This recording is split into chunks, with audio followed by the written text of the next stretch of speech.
नमस्कार आप सभी को। भोले बाबा और माता रानी आप सब पर अपनी कृपा बनाए रखें। आज हम बात करेंगे धन योग के बारे में कि धन योग बनता किन घरों की वजह से है। कौन से घर होते हैं जिनकी वजह से धन योग बनता है। तो वो घर होते हैं 2nd house, 5th house, 9th house, 11th house. अब आपका सवाल होगा कि कुंडली के अंदर तो 12 घर होते हैं, तो सिर्फ 4 घरों को ही क्यों लिया जाता है धन योग के लिए। तो इसको समझने के लिए आप देखिए कि अगर कोई इंसान इस दुनिया में आया है और वो अमीर बनता है या अमीर कहलाता है तो उसके पीछे 4 ही कारण होते हैं। सबसे पहला कारण होता है 2nd हाउस, यानी उसकी फैमिली, कि वो ऐसे परिवार के अंदर आया है जो शुरू से ही अमीर है, शुरू से ही उस परिवार के अंदर पैसा है, खानदान शुरू से ही अमीर रहा है।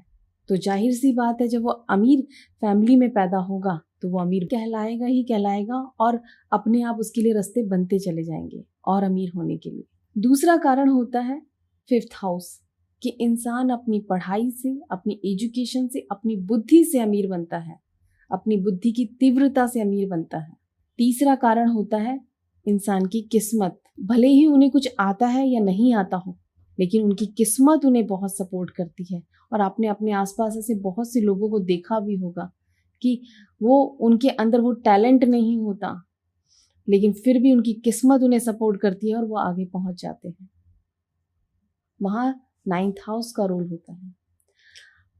अब 4th कारण होता है 11th हाउस, कि इंसान के पास चाहे अमीर खानदान परिवार है या नहीं है, उसकी एजुकेशन इतनी अच्छी है या नहीं है, उसके पास किस्मत का सपोर्ट है या नहीं है, लेकिन वो इंसान अमीर बनता है। वो किस लिए? क्योंकि उसके कॉन्टैक्ट्स, उसके कनेक्शन इतने अच्छे होते हैं। और आपने अपने आसपास ऐसे बहुत से लोगों को देखा होगा कि जो अपना काम निकालना जानते हैं, मीठा बनके या जी हुजूरी करके काम निकालते हैं। और आज के टाइम पे कॉन्टैक्ट होते हैं तभी काम बनते हैं। आगे आपका चाहे वो बिजनेस है या प्रोफेशन है, वो तभी बढ़ पाता है जब आपके कनेक्शन होते हैं, नेटवर्किंग आपकी बहुत अच्छी होती है। जब आपका अच्छे लोगों के साथ या बड़े लोगों के साथ कॉन्टैक्ट्स होते हैं तब आपको आगे बढ़ने से कोई नहीं रोक सकता, आप आगे बढ़ते ही हो। तो ये 4 घर होते हैं जो आपकी कुंडली के अंदर धन योग बनाते हैं। अब हम बात करेंगे कि कुंडली के अंदर धन योग बनता कैसे है। जब भी 2nd हाउस का लॉर्ड 5th में, 9th में या 11th हाउस में जाकर बैठता है तब धन योग बनता है, या फिर 5th के, 9th के और 11th के लॉर्ड के साथ बैठता है तब धन योग बनता है। ऐसे ही 5th हाउस का लॉर्ड जब 2nd हाउस में, 9th हाउस में या 11th हाउस में बैठता है या इनके लॉर्ड के साथ बैठता है तब धन योग बनता है। और यही चीज 9th हाउस और 11th हाउस के साथ भी होती है।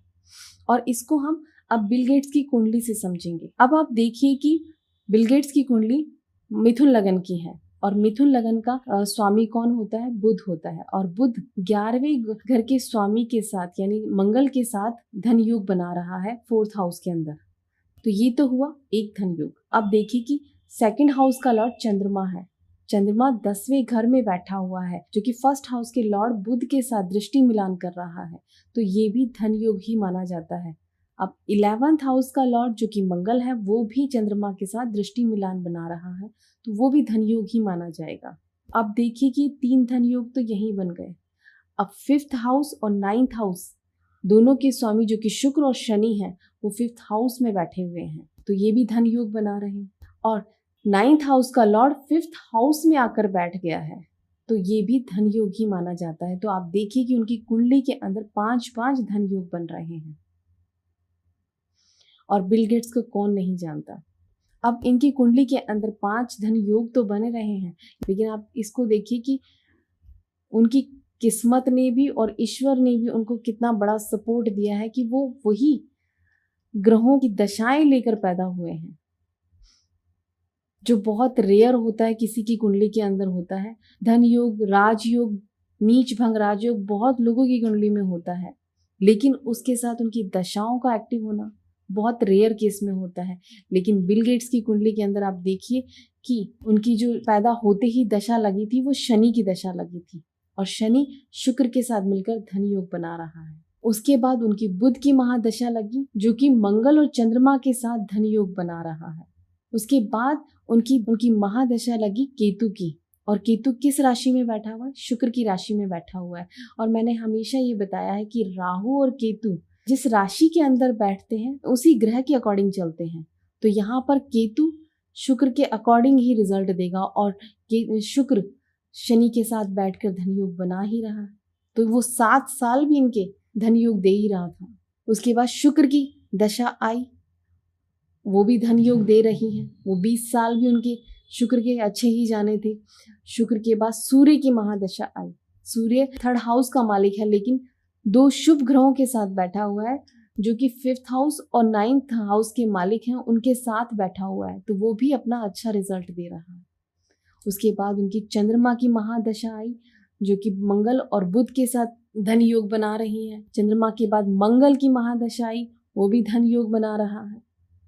अभी मंगल की ही महादशा चल रही है उनकी, तो आप देखिए। और अब राहु की जब महादशा आएगी तो वो भी मंगल की राशि में ही बैठा हुआ है, तो राहु भी मंगल की तरह ही काम करेगा। तो आप देखिए कितनी बड़ी बात है कि जो इंसान पैदा होने से लेकर जाने तक के टाइम पे जिसकी कुंडली के अंदर धन योग की ग्रह ही एक्टिव हुए हैं, तो ऐसा इंसान तो अमीर बनेगा ही बनेगा। उसको कुदरत का भी सपोर्ट मिला, फैमिली का भी सपोर्ट मिला, अपनी पढ़ाई का भी सपोर्ट मिला, कि आज वो इंसान पूरी दुनिया में अपना नाम बना रहा है।